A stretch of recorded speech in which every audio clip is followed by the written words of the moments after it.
Okay. This is not my typical podcast setup, but it'll work. Next week's launch week, so people will be watching this next week. And I wish I could jump ahead of time to see the good chatter, and I love the negative chatter. And so I'm going to have to try to guess what people's reactions are going to be. But first things first, give us an introduction of who you are, how strong you are, and what buck are you going after tomorrow? Yeah, so I'm Mark Hayes, and one of the players at Mathews. It is launch week, or it's about to be, and we're super excited. Obviously, I'm also interested in the negative comments because that's every year, and it's funny and entertaining and educational for sure. So, but I'm leaving for Iowa. I've been in Iowa quite a bit this fall, trying to kill a whitetail down there. Spent 5 years trying to get this tag and finally got it. So, got to get it done. The rut is in full swing here, and I'm assuming their cameras are going pretty good. So, there's a couple of deer down there I'd like to shoot. What do you got, like a 4-hour drive? Yeah, it's like 5-hour drive. Okay. What do you actually listen to hunting podcasts? And if so, what's going to be playing on your car as you commute to the stand? That's a good question. There's a lot of people watching both, so I will watch that stuff and try to get like the education on what other people are doing, what people are talking about. That's like a thing. What are people paying attention to? Is it features going to be a thing? Is what's everyone talking? Okay. Well, I will give you some props. You still have, in my opinion, the best elk kill footage from everybody at Mathews. I'm saying it. Out of everybody at Mathews, you have the coolest footage. It was a couple years ago. I don't remember which bow it was. But you shot this bull in the 13 ring, which doesn't even exist. And you did it so fast. And I don't even know if you ranged. Quick little tidbit on that. That is like, you know what I'm talking about. I do. Yeah, that was a blessing. We Joe Surf filmed that. He almost kicked me off the mountain like 30 minutes before that happened because I passed the bull. And he was perfect over the shoulder. This would have been beautiful. We were going to kill off all week. And he was mad. And I looked at him and said, it's going to happen. We're going to find people.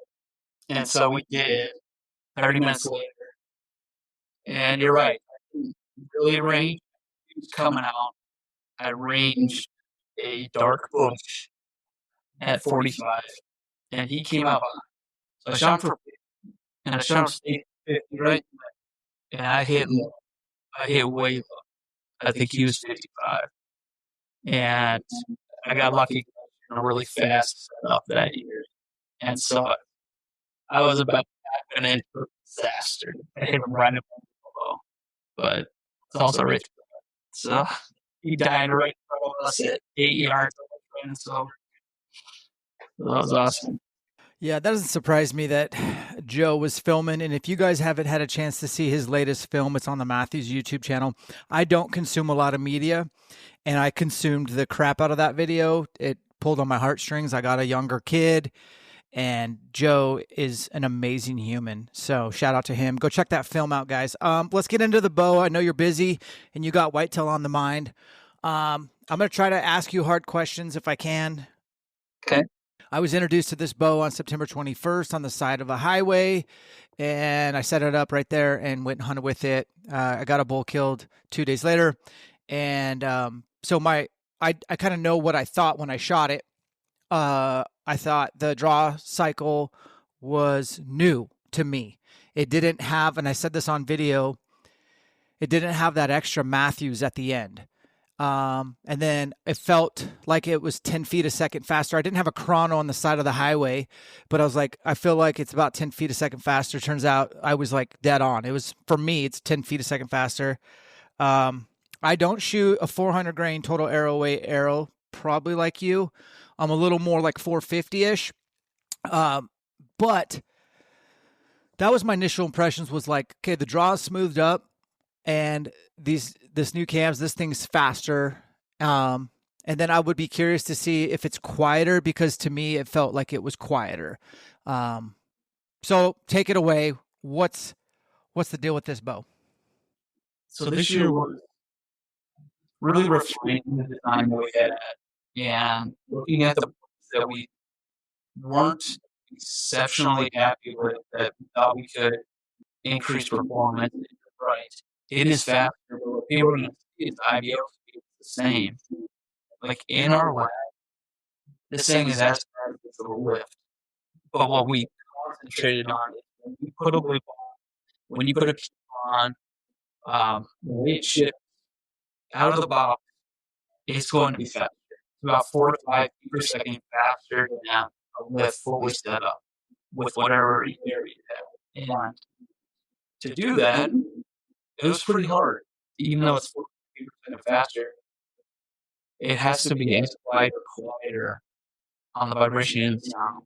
That is why the brand new limb, that whole geometry matters. Family increase efficiency, but decrease the punch, vibration, and sound. That was the whole year, basically. Try to keep both of those things that are normally against each other, maximize them both. And we got to do that now. It is the whole system. It's important to keep everything working together.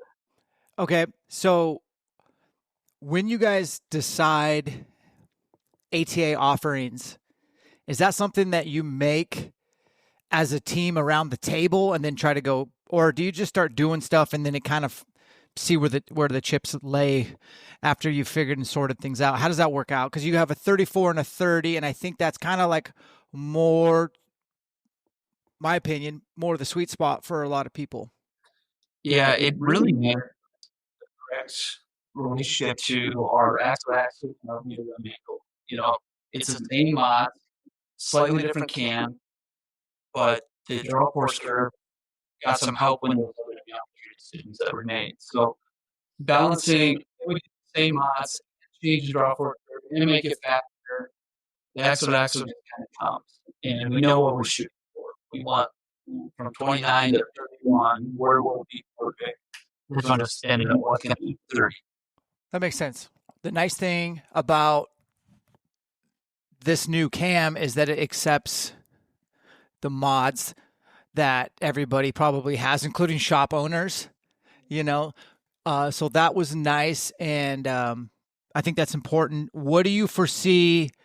What kind of welcoming do you think you're going to get from somebody who has a Lift X and is like many of us and likes to shoot the latest and greatest? What features in this do you think would convince them to possibly keep the Lift X as a backup and jump into the Arc series? Yeah, that's a great question. So overall, look at specs or like things that we test and care about. The bow is even stiffer and lasts longer on the cycle machine and more rigid, which equals more forgiveness on the shot. So from a geometry standpoint, but we kept it under 4 pounds. So that was another like give and take that we try to get both out. So you got to notice that the shot experience is unbelievable. When I say we try to keep it quiet, less vibration, it is all 3 categories. It's the Lift X. And you're going to get 4 or 5% faster. And you're going to get new integrated, which is a brand new backlog arrangement or bridge lock style. So we are launching the WXC mod, and it is the draw that a Mathews can have. It is if people that shot solo can stuff like that.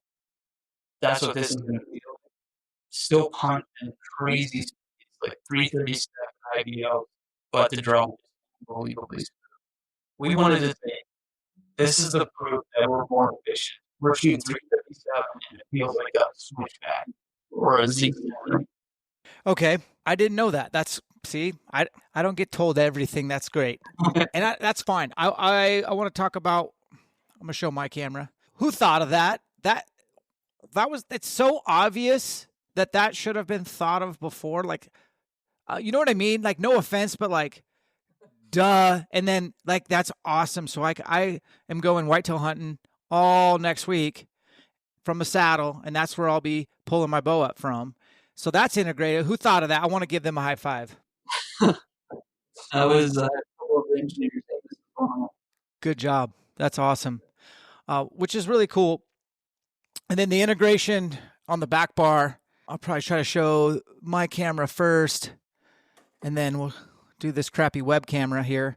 But if you guys can see, this for me has been something that after a little bit of elk hunting in tough country, I could loosen that bolt accidentally or change something by like putting it in and out of a bow case, traveling, flying, what have you.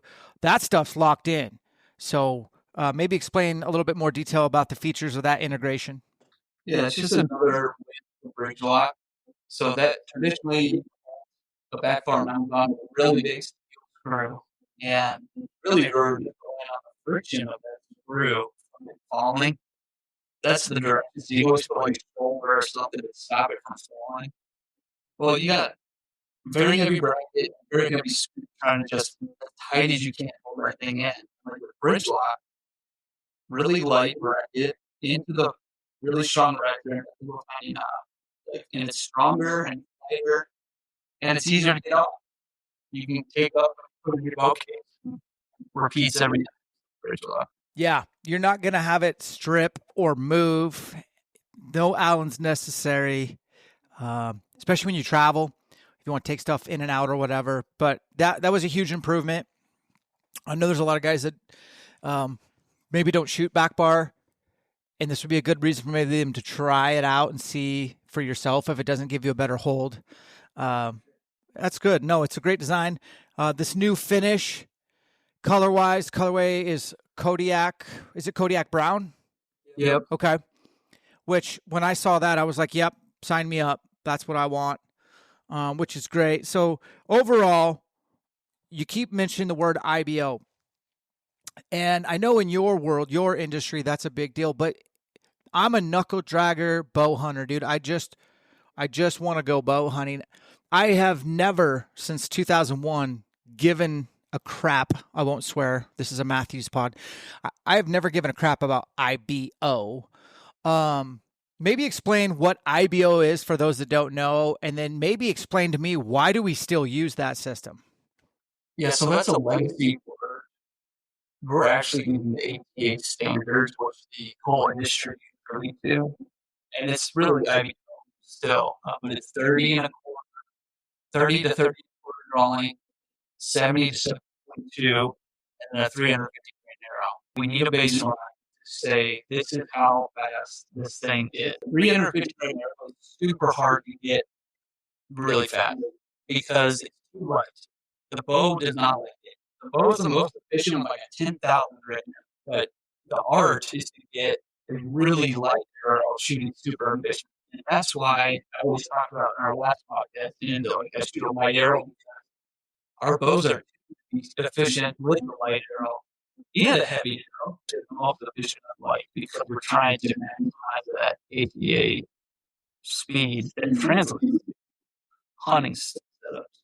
So it's just a baseline for us, and it's just a way to stay this much faster than other bows. Yeah, I would love for it to be.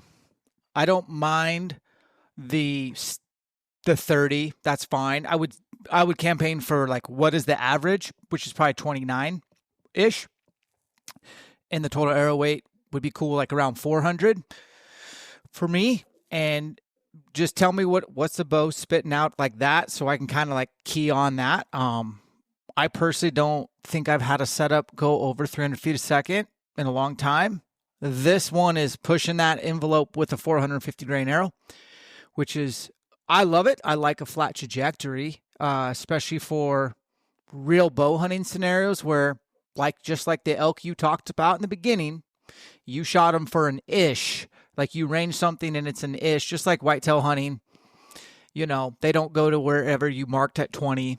and 30. They stand somewhere in between, and it's fast, and your heart rate's jacked, and you need some forgiveness and trajectory, which is great. Is there anything else you want to touch on for the ARC lineup? We have the 30 and the 34. We have the new integrations. Anything else we need to touch on? We do a 7-degree down bar for bridge lock. So traditionally with bridge lock, it's going straight out of the bar, and then you have your back bar to adjust it. We wanted to add one more thing. You can still put your back, still do that, it's straight and out. You see this little notch when you get to the spot that's 7 degrees down. Same stiffness. That's awesome, man. 7 degrees. What will that do for people? Is that going to change the way their pin floats? I mean, that is carryover from target.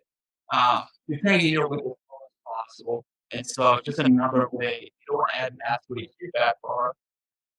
You can just drum your front bar down as low as possible. So get you another inch of weight lower. Yeah. I've been doing a 10 degree for quite a while, and running a different stabilizer system just because of that. So now you've taken that away from me. So, which is great. That was probably the first thing I noticed when on the side of the highway was those grooves. And actually, I have less weight on this bow than usual. Again, I'm not an engineer. I'm not super technical. All I care about is shooting animals, but typically it's double the ounces if you looked at my Lift X. So I only have 4 and 2 in the front, but it feels what I'm looking for what I like to hold and whatnot, which is good. Absolutely.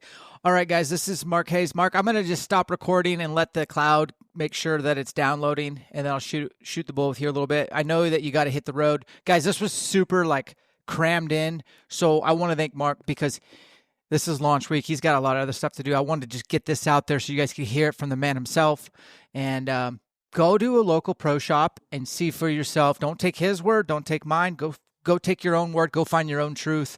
But I do want to say great job for you and the team. You guys never disappoint. Thank you, Dan. Thanks for making it hard. Yes, go to your shop. Try it out. Just give it a shot. All right.